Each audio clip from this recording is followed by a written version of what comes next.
সবজি দিয়ে ছোট মাছের চচ্চড়ি খেয়েছেন কখনো? না খেয়ে থাকলে একবার হলেও খেয়ে দেখবেন।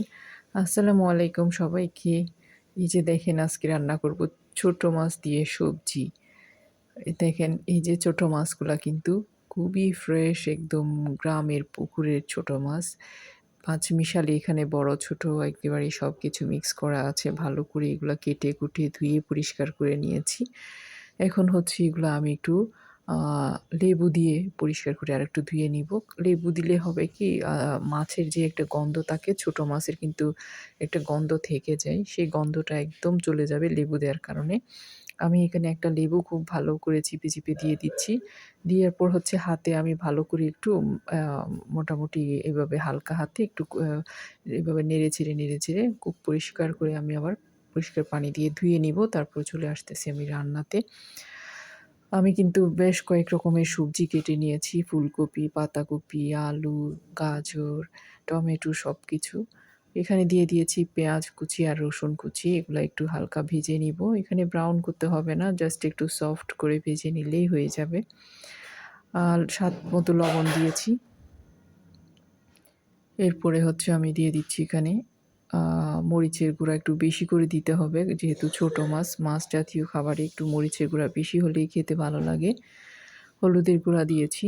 তারপর হচ্ছে এখানে দিয়ে দিব আমি ভালো করে একটু নেড়েচেড়ে নিচ্ছি। তেলের সাথে যখন মরিচটাকে এভাবে একটু কষিয়ে নেওয়া হবে, তাহলে কিন্তু কালারটা সুন্দর হয়। তাই আম আ মরিচ, হলুদগুলা সবসময় তেলের সাথে একটু হালকা ভেজে নেবেন।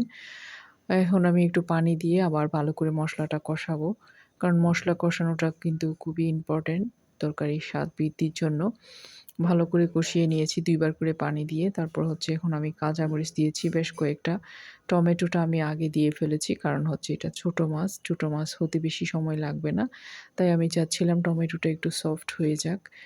ভালো করে একটু নেড়ে-চেড়ে আমি টমেটোটাকে একটু সফট করে নিবো। তারপর হচ্ছে এই যে দেখেন সবজিটা আমি এভাবে ছোট, ছোট করে কুচি, কুচি করে কেটে নিয়েছি। যেহেতু ছোট মাছ, এখানে বড় সবজি বড় করে দিলে কিন্তু সেদ্ধ হবে না। তাই একদম কুচি করে দিয়েছি। যেহেতু শীতের সবজি আসলে এখন এভেলেবেল আছে, মজার সবজি সব। এগুলা দিয়ে যদি আপনি ফ্রেশ এইরকম করে মাছ রান্না করেন, খেতে কিন্তু খুবই ভালো হবে। সবজিতেও অনেক পুষ্টিগুণ আছে, পাশাপাশি ছোট মাছে তো আছেই। আমি ভালো করে একটু ঢাকনা দিয়ে কিছু সময় কষিয়ে নিবো। অফ ক্যামেরায় নেড়ে-চেড়ে বেশ কয়েকবার আমি কষিয়ে নিয়েছি। এই যে দেখেন ছোট মাছগুলা এখন আমি এখানে দিয়ে দিব। আর ছোট মাছগুলা আসলে অনেক মজার হয়। আ খুবই ভালো শরীরের জন্য ছোট মাছ। ভালো করে একটু নেড়ে-চেড়ে দিয়েছি। দেখেন একদম সফট হয়ে গিয়েছে, সিদ্ধ হয়ে গিয়েছে কিন্তু সবজিগুলা। এখন মাছটা দিয়ে দিব। মাছটা দিয়ে আ খুব বেশি নাড়াচাড়া করার দরকার নেই। হালকা হাতে আমি একটু আ নেড়ে দিব।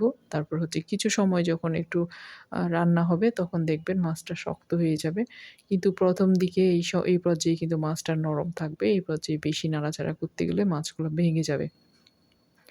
যার জন্য হচ্ছে আপনারা হচ্ছে মাছগুলা এই পর্যায়ে বেশি নাড়াচাড়া করবেন না। কিছু সময় একটু রান্না হবে। তারপর হচ্ছে নেড়ে-চেড়ে দিতে পারবেন পানি দিয়ে। এই যে আমি একটুখানি হালকা হাতে নেড়ে দিয়েছি। এখন হচ্ছে একটু আ এটা শক্ত হতে দিব আরকি। এই যে তারপর হচ্ছে আমি এখানে পানি দিয়েছি। এটা হচ্ছে একদম ঠান্ডা পানি। কলের ঠান্ডা নরমাল পানিটা। গরম পানি দিলে কিন্তু মাছের যে মসলার যে কালার সেটা কিন্তু নষ্ট হয়ে যায়। সাদাটে ভাব হয়ে যায় আরকি। তাই আপনারা ঠান্ডা পানিটা দেবেন। আমি ঠান্ডা পানি দিয়ে দিয়েছি একদম নরমাল কলের পানি। আ গরম পানি কখনো দেবেন না। ছোট মাছে কিন্তু নাইলে কালার নষ্ট হয়ে যায়। যাই হোক এখন নেড়ে-চেড়ে আমি খুব বেশি পানি দিব না। কারণ এই মাছের মধ্যে বেশি পানি লাগবেও না। আ ইক আমি এখন ঢাকনা দিয়ে মোটামুটি কিছু সময় ১ম এ আমি ঢাকনা দিব না কিন্তু কিছু সময় একটু যখন বলক এসে যাবে, তারপর ধনিয়া পাতা দিয়ে তারপর ঢাকনাটা দিব। সাথে, সাথে ঢাকনা দিলেও কিন্তু কালারটা নষ্ট হয়ে যায়, সাদা হয়ে যায়। তাই আমি সাথে, সাথে ঢাকনাটা দিই নাই। যখন একটুখানি সিদ্ধ হয়ে এসেছে তারপরে আমি ঢাকনাটা দিয়েছি। এখন ঢাকনাটা দিয়ে আরকি আর নাড়াচাড়া করতে হবে না। এভাবেই কিন্তু রান্নাটা হয়ে যাবে। এই যে দেখেন মোটামুটি রান্না শেষের দিকে এখন আমি একটু নামিয়ে নিবো, ঝোলটাও টেনে আসবে। আমি লবণ চেক করে দেখেছি সবকিছু ঠিক আছে। রান্নার পরে দেখেন কেমন হয়েছে। কালারটা যেমন সুন্দর হয়েছে, খেতে যে কি পরিমাণের মজার হয়েছিল নিশ্চয়ই দেখে বুঝতে পারছেন। ভালো লাগলে লাইক, কমেন্ট, শেয়ার করবেন। আসসালামু আলাইকুম সবাই